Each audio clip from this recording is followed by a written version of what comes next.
với nè làm ca cần media te với nè cần sớm năng ai bơi mới nên lâu cả là cần lom thế mày hay nimin atrangin Manipur Chief Minister in Mizoram Chief Minister Manipur buena initiative la peace process tan titurin som a request ti lo darah ke po hela maka jin thane nia Chief Minister la Delhi jin ve boka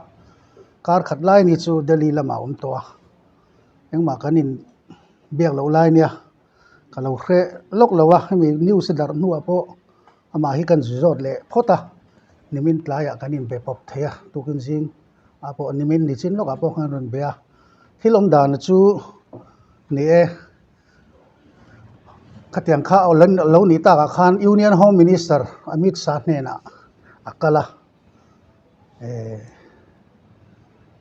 engtin nge ni don tianin a thalom tiang malak te su thalom lo ti puya wangin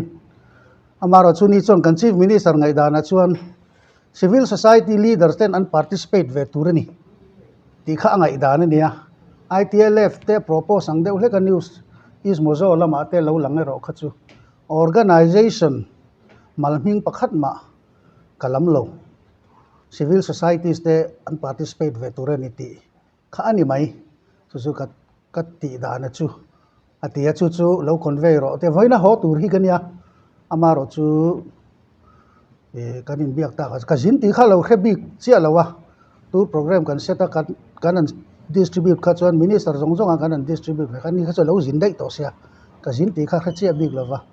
ka omlai takania ka ti khan te lo hoi tu matia naktu ga lo ho ka tum ka ti ron ho lo mai ro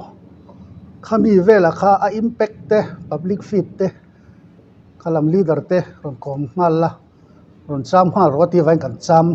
ta ni chu hei mulok ka bula thu te ka lo introduce lawa hei hi Freddy Vanalngi la ania ZPM a secretary party headquarter a secretary ania party IO a hemia MVV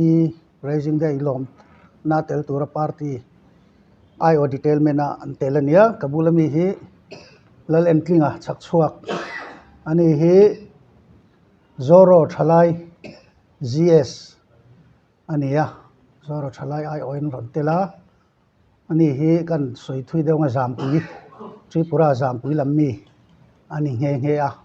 Zoro Thalai GS ania ke hi Zoro a vice president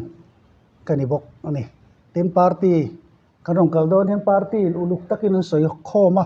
kan foi tu ten MVV rising day a hian kal somna kan hunga kal ngei than tia wangin keini pani ke hi party a chuan political affairs committee member kania ani secretary ne chu tiang chuan party chuan miron tir chumi kan tir bak na bak deuh hleka chu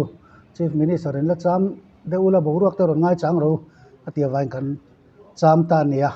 mande hian ho kan tum chu zong chu kan soi thei chu ni deuh mai